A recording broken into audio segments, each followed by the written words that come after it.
अस्सलामुअलैका या साहिबुल असर व ज़मान। शैतान दी ताकत। जी, शैतान जिन्न सी, बड़ा वड्डा इबादत गुजार सी, हज़ारां सालां दा इबादत गुजार सी, फरिश्तियां दा उस्ताद सी। ओहो, अबलीस जिन्न विचों सी। जी, कोई लोग समझदे ने फरिश्ता सी, ये जिन्न विचों सी। अल कहफ आयत नंबर 50 पढ़ लेना। अज तक लोगों को यही नहीं पता चल सकिया ये फरिश्ता सी कि जिन्न सी। वड्डे आए प्रोफैसर इत्थों दे। गुस्सा तां लगदा भी पढ़े लिखे लोग जो ये गल करदे ना, फिर गुस्सा आंदा। कोई कुरान ही नहीं पढ़िया, बाकी सारी किताबां पढ़ लियां। इबादत उंदी इन्नी सी कि मगरूर हो गया।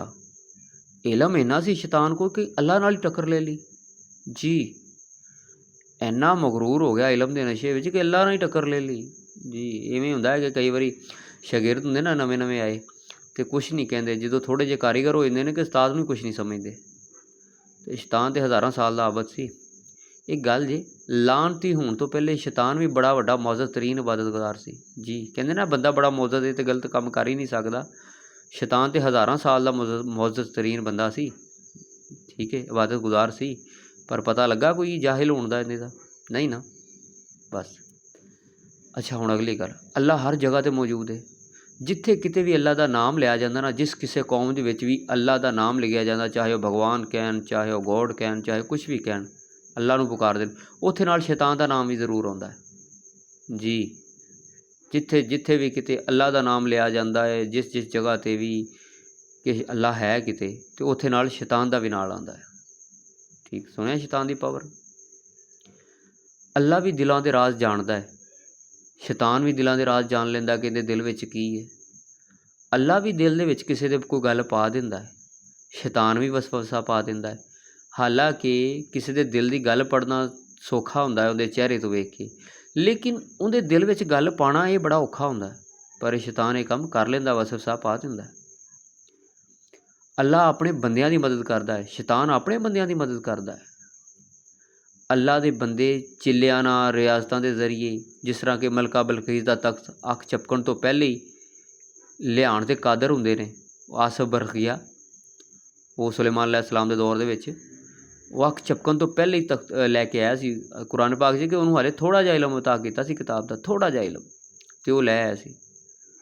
ते शैतान दे जिहड़े बंदे ने वो भी इलम ना चिल्लियां दे जरिए, इन्हां दे शैतानी चिल्ले ही हुंदे ने, मन मर्जी करन ते कादर हो जाते हैं। जी, शैतान भी अपनियां जारी करदा ना, अपने चिल्ले जारी करदा, फैज़ जारी करदा। शैतान नूं इलम ही बड़ा है। दुनिया ते जो कुछ भी हो रहा इलम के सिर ते ही तो हो रहा है। कितनी टैक्नोलॉजी इलम के सिर ते ही हो रहा, तो शैतान नूं थोड़ा इलम है, इनू बड़ा इलम है।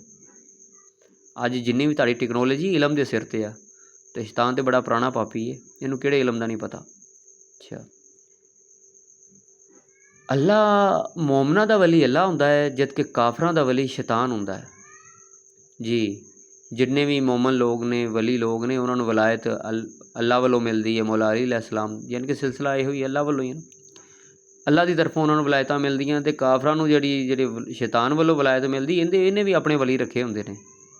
हाँ जी, ये भी उन्होंने फैज़ जारी करता है, ये पूरी पूरी मदद करता, सपोर्ट करता शैतान। ठीक है, हुण एक गल इत्थे, अगर एक आम जिन, सादा जिहा माड़ा जिहा कोई भी जिन होवे, वो किसी भी इंसान के जिसम च दाखिल हो के अपनी मर्जी करवा लैंदा है। जी, कहते ना इहदे जिन वड़ गया, इहदे जिन आ जांदा इहदे विच, उहदे घर दीयां चीज़ां भी चुक के लै जांदा, इत्थों तिकर हुंदा। जी, शैतान आम जिन है, वो विच वड़ के कोई भी काम कर लैंदा है। सुनिया होना बड़ी सोहनी औरत नूं जिन चिमड़ गया तो फिर आंदे पता नहीं की हो गया। हाँ, वैसे सोहनियां औरतों नूं ज़्यादा चिमड़दा शैतान जिन जिहड़ा ना, अक्सर सुनिया सी। नहीं सुनिया तो किसी बाबे नूं जाके पुछ लेना, वो दसेगा तुहानूं। यानी कि अपनी मन मर्जी कर लैंदा है। हुण कई कहंदे नहीं जी जिन इवें नहीं कर सकदा है, सारियां पढ़े लिखे ना जिहड़े पता नहीं कित्थों पढ़े होंदे ने जाहिल जे बंदे, नहीं जी ये जिन जुन कुछ नहीं होते, ये ऐसी बातें ही होती हैं। वो जाहिलो कुरान ते पढ़ो, अकल दे बन्ने हो। कुरान पाक दे विच जिक्र है, वो जो मलका बलकीस दा तख्त लियाना सी ते एक बड़ा वड्डा जिन कहा सी, जिन सी, वो कहन लगा मैं लै ते आवांगा पर उन्नी देर ना तख्त मैं लै आवांगा पर देर वावा हो जानी है, उन्नी देर तुहाडी महफिल ही खत्म हो जानी जिन्नी देर मैं तख्त लैके आना है।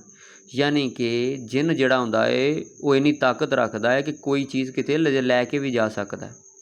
अच्छा, ये तो आम जिन्हां दी गल हो रही ना, ਇਹ कुरान ਵਿੱਚ ਵਾਕਿਆ ਮਲਕਾ ਬਲਕੀਸ ਵਾਲਾ ਸੁਲੇਮਾਨ अलैहिस्सलाम ਦੇ ਦੌਰ ਦੇ ਵਿੱਚ। ਤੇ ਜਿਹੜਾ ਸ਼ੈਤਾਨ ਐਡਾ ਪਾਵਰਫੁੱਲ ਹੈ, ਜਿਹੜਾ ਕਿ ਵੱਡੇ ਵੱਡੇ ਜਿਨ੍ਹਾਂ ਦਾ ਵੀ ਵੱਡਾ ਹੈ, ਐਡਾ ਪਾਵਰਫੁਲ, ਉਹ ਜ਼ਬਰਦਸਤੀ ਜੋ ਚਾਹਵੇ ਨਹੀਂ ਕਰਵਾ ਸਕਦਾ ਕਿਸੇ ਕੋਲੋਂ। ਲੋਕਾਂ ਨੇ ਕਿਹਾ ਨਹੀਂ ਜੀ ਬਸ ਉਹ ਵਸਵਸਾ ਹੀ ਪਾਉਂਦਾ ਹੈ, ਹੋਰ ਉਹ ਕੁਛ ਨਹੀਂ ਕਰ ਸਕਦਾ ਸ਼ੈਤਾਨ, ਉਹ ਹੱਥੀਂ ਕੁਛ ਨਹੀਂ ਕਰ ਸਕਦਾ। ਸ਼ੈਤਾਨ ਜਿਨ੍ਹਾਂ ਦਾ ਵੀ ਵੱਡਾ ਹੈ, ਐਡਾ ਇਲਮ ਉਹਦੇ ਕੋਲ, ਐਡਾ ਵੱਡਾ ਇਬਾਦਤ ਗੁਜ਼ਾਰ ਰਹਿ ਚੁੱਕਿਆ ਹੈ, ਉਹ ਭਾਈ ਕਿਸੇ ਦੇ ਅੰਦਰ ਵੜ ਕੇ ਜ਼ਬਰਦਸਤੀ ਕੋਈ ਵੀ ਕੰਮ ਕਰਵਾ ਸਕਦਾ ਹੈ ਜੀ। ਇਹ ਨਾ ਕਹੋ ਕਿ ਸਿਰਫ ਉਹ ਮੂੰਹ ਨਾਲ ਹੀ ਗੱਲਾਂ ਕਰਕੇ ਇਹ ਲੋਕਾਂ ਨੂੰ ਸਮਝਾਉਂਦਾ ਹੈ। ਸ਼ੈਤਾਨ ਬੜਾ ਪਾਵਰਫੁਲ ਜੇ, ਜੇ ਐਡਾ ਪਾਵਰਫੁਲ ਨਾ ਹੁੰਦਾ ਤਾਂ ਅੱਲਾ ਨਾਲ ਟੱਕਰ ਹੀ ਨਾ ਲੈਂਦਾ ਜੀ। ਉਹ ਆਪਣੇ ਹੱਥੀਂ ਵੀ ਬੜਾ ਕੁਛ ਕਰਦਾ ਜੇ। ਇਹ ਤੁਹਾਨੂੰ ਹਾਲੇ ਫਿਰ ਪਤਾ ਕਿ ਨਹੀਂ ਪਤਾ, ਜਦੋਂ ਤੁਹਾਡੇ ਨਾਲ ਕੁਛ ਹੋਇਆ ਉਦੋਂ ਤੁਹਾਨੂੰ ਪਤਾ ਲੱਗੇਗਾ ਜੀ। ਬਸ ਉਹ ਕਿਸੇ ਰੂਪ 'ਚ ਆ ਜਾਂਦਾ ਨਾ, ਕਿਸੇ ਵੱਡੇ ਦੇ ਰੂਪ 'ਚ ਆ ਜਾਂਦਾ, ਜਿਹਦੀ ਤੁਹਾਨੂੰ ਮੰਨਣੀ ਪੈਂਦੀ, ਜਿਹਦੀ ਤੁਹਾਨੂੰ ਮੋੜਨੀ ਨਹੀਂ ਪੈਂਦੀ। ਬਸ ਜਿੱਦਣ ਮੇਰਾ ਖਿਆਲ, ਫਿਰ ਮੇਰੀ ਤਾਂ ਦੁਆ ਹੈ ਕਿ ਸ਼ੈਤਾਨ ਤੁਹਾਨੂੰ ਹੱਥੀਂ ਆ ਕੇ ਕੁਛ ਆਪਣੀ ਮਨਮਰਜ਼ੀ ਕਰੇ, ਤਾਂ ਫਿਰ ਤੁਹਾਨੂੰ ਪਤਾ ਲੱਗੇਗਾ ਵੀ ਇਹ ਕੁਛ ਕਰ ਸਕਦਾ ਕਿ ਨਹੀਂ ਕਰ ਸਕਦਾ। ਗੱਲ ਸਮਝ ਆਈ ਜੇ? ਜਿਹੜੇ ਲੋਕ, ਕਿਸੇ ਨੇ ਸਵਾਲ ਕੀਤਾ ਨਹੀਂ ਜੀ ਸ਼ੈਤਾਨ ਵਜੂਦ ਨਹੀਂ ਰੱਖਦਾ, ਸ਼ੈਤਾਨ ਦਾ ਵਜੂਦ ਨਹੀਂ, ਤੇ ਅਗਰ ਸ਼ੈਤਾਨ ਦਾ ਵਜੂਦ ਨਹੀਂ ਤਾਂ ਅੱਲਾ ਨੇ ਕਿਉਂ ਫਰਮਾਇਆ ਕਿ ਤੂੰ ਆਦਮ ਨੂੰ ਸਜਦਾ ਕਰ? ਉਹ ਵਜੂਦ ਤੇ ਰੱਖਦਾ ਸ਼ੈਤਾਨ, ਕਿਉਂ ਨਹੀਂ ਰੱਖਦਾ ਵਜੂਦ? ਪਰ ਵਜ੍ਹਾ ਇਹ ਹੈ ਕਿ ਲੋਕ ਨਾ ਦੀਨ ਜਦੋਂ ਅਹਿਲੇ ਬੈਤ ਕੋ ਨਹੀਂ ਨਾ ਲਿਆ, ਤੇ ਇਹ ਹਕੀਕਤ ਗੱਲ ਜੇ। ਜਿਹੜਾ ਜਿੱਥੇ ਵੀ ਕਿਤੇ ਮੁਸਲਮਾਨ ਹੈ ਉਹ ਮੰਨਦਾ ਹੈ ਕਿ ਅਹਿਲੇ ਬੈਤ ਤੋਂ ਅਫਜ਼ਲ ਕੋਈ ਨਹੀਂ, ਤੇ ਅਗਰ ਦੀਨ ਅਹਿਲੇ ਬੈਤ ਕੋ ਨਹੀਂ ਨਾ ਲਿਆ ਤਾਂ ਸਰਕਾਰ ਜਹਾਲਤ ਜੇ, ਹਰ ਪਾਸੇ ਜਹਾਲਤ ਜੇ। ਇਹ ਕਿਤਾਬਾਂ 'ਚ ਇਲਮ ਨਹੀਂ ਜੇ ਹੁੰਦਾ, ਇਲਮ ਉਹਨੂੰ ਹੀ ਮਿਲਦਾ ਜਿਹਦੇ 'ਤੇ ਮਾਲਕ ਦੀ ਅਤਾ ਹੁੰਦੀ ਹੈ, ਵਰਨਾ ਕਿਤਾਬਾਂ 'ਚ ਇਲਮ ਨਹੀਂ ਹੈ। ਕੋਈ ਬੜਾ ਹੀ ਵੱਡਾ ਕੋਈ ਵਲੀ ਹੋਏਗਾ ਨਾ, ਤਾਂ ਉਹਨੂੰ ਪੁੱਛਣਾ ਕਿ ਕਿਤਾਬਾਂ 'ਚੋਂ ਇਲਮ ਲਿਆ? ਨਹੀਂ, ਇਹ ਕੋਈ ਮਾਲਕ ਦੀ ਅਤਾ ਹੁੰਦੀ ਹੈ, ਹਰ ਕਿਸੇ ਨੂੰ ਨਸੀਬ ਨਹੀਂ ਹੁੰਦੀ। ਕੁਛ ਦਿਲ ਦਾ ਭਾਂਡਾ ਵੀ ਸਾਫ਼ ਰੱਖਣਾ ਪੈਂਦਾ ਹੈ। ਚਲੋ ਬਾਕੀ ਫਿਰ ਸਹੀ। ਬਹਰਹਾਲ ਸ਼ੈਤਾਨ ਬੜਾ ਪਾਵਰਫੁੱਲ ਜੇ, ਅਤੇ ਹੱਥੀਂ ਵੀ ਬੜਾ ਕੁਛ ਕਰਦਾ ਜੇ, ਇਹ ਨਾ ਭੁੱਲਿਆ ਜੇ। ਅਤੇ ਜੇ ਨਹੀਂ ਯਕੀਨ ਤਾਂ ਫਿਰ ਮੇਰੀ ਦੁਆ ਹੈ ਕਿ ਸ਼ੈਤਾਨ ਤੁਹਾਡੇ ਨਾਲ ਕੋਈ ਹੱਥੀਂ ਬੱਥੀ ਕੁਛ ਕਰੇ। ਹੁੱਬੇ ਅਲੀ ਰਹਿਮਤੁल्लाह, बुग़्ज़ अली लानतुल्लाह।